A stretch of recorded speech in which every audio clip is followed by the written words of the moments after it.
kumusta? Welcome po sa aking YouTube channel. Para sa video natin ngayon ay review natin ulit itong si Converge Plan 1.5 FiberX 1.5 na up to 200 Mbps na po automatic yung kanyang speed. Dati po ay 100 Mbps lang po ito last year at nag-speed boost sila kapag nag-renew ka ng kontrata.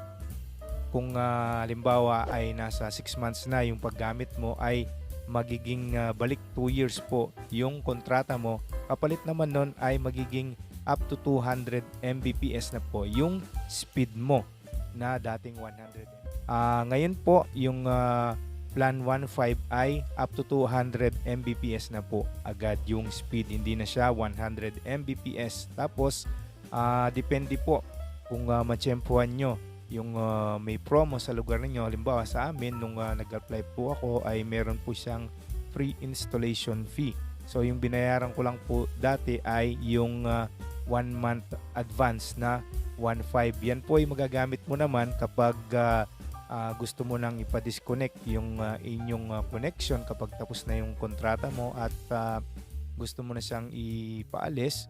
So yung advance na 1.5 mo, yun yung last na payment mo na ipambabayad. Hindi mo na kailangan magbayad pa ulit. At ang minimum speed ayon po dito sa website ni Converge, yan, basahin natin. Kapag nag-apply ka ng FiberX Plan 1.5, meron siyang minimum speed of 30% of the subscribe speed. Tapos 80% yung service reliability. Pero sa experience ko naman po, yung speed niya ay almost maabot naman ng 200. So mamaya perform tayo ng speed test, pakita ko sa inyo. At para ma-check natin kung okay pa ba yung speed, kung umaabot pa ba ng 200 or almost 200 Mbps yung speed ni Converge. Tapos meron pa rin siyang lock-in na 24 months. So, ayan yung offer ni Converge na Plan 1.5. So, mag-perform na tayo ng speed test. Yan, gamit natin yung speed test ni Ookla. Ookla ba yan o Ookla? Bahala na. So, ito po. Perform po ako ng speed test.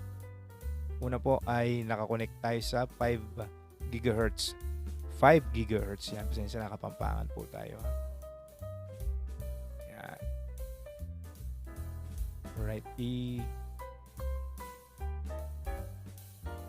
So, ang speed po niya ay umaabot ng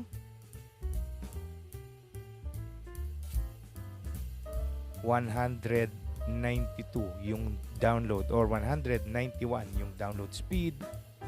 At ito naman yung upload speed niya.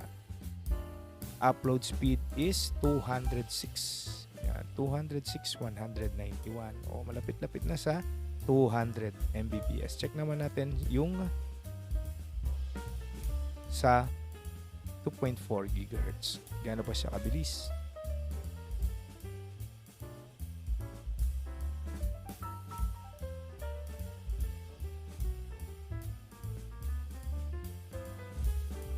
Siya po ay nasa 34.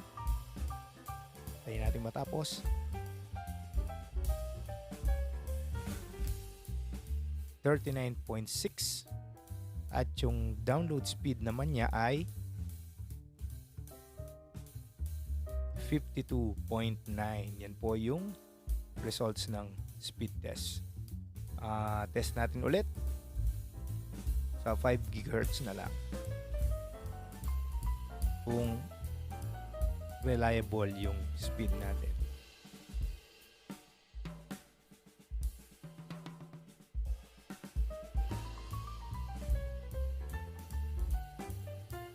Ayan, nasa 198 yung download speed niya ngayon at yung upload speed ay 198. So, ayan. So, yung speed po niya ay almost 200 maganda na po yan, maganda na po yan kung i-compare mo sa iba.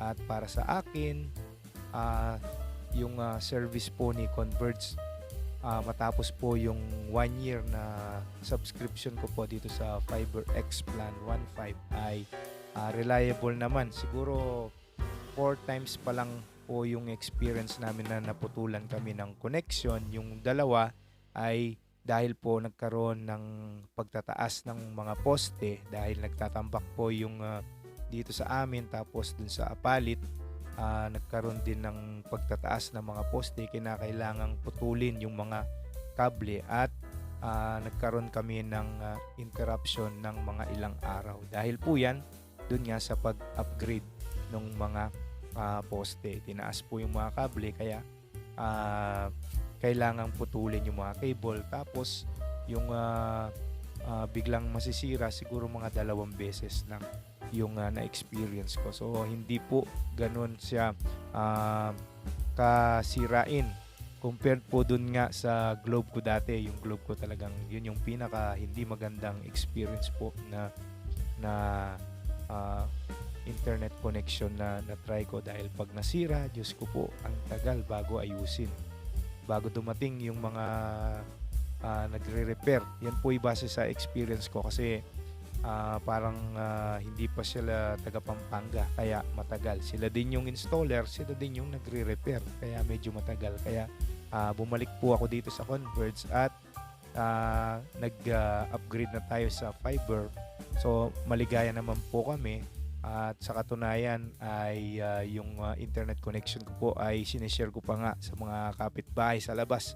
Nag-connect ako ng isa pang router at yun po ay naka-connect dun sa labas sa harap ng aming bahay, at sinare ko po yung internet connection ko, yung password. Ayan. Nagkaroon lang ako ng problema nung New Year dahil siguro sa sobrang dami na nang naka-connect dun sa router ko sa labas ay fail na yung aking video streaming sa Facebook nung ako'y nag-live na ay nag-fail na siguro sa sobrang daming nakakonect. Pero overall ay sulit na po itong binabayad ko na 1.5 monthly dito kay Converge, at yung speed po ay reliable. Ayan, kita nyo naman sa ating speed test ay tama naman po yung natatanggap natin na speed.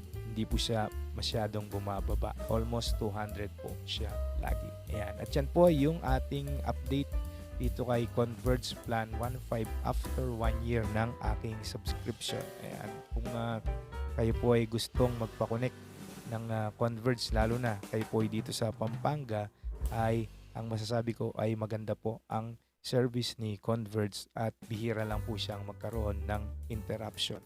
Marami pong salamat sa panonood. Kung bago ka pa lang sa aking YouTube channel, please subscribe po at pakilike itong ating video at iwan po kayo ng comment kung meron po kayong tanong. Try ko pong sagutin. Thank you, and huwag niyo pong kalilimutan ulit mag-subscribe.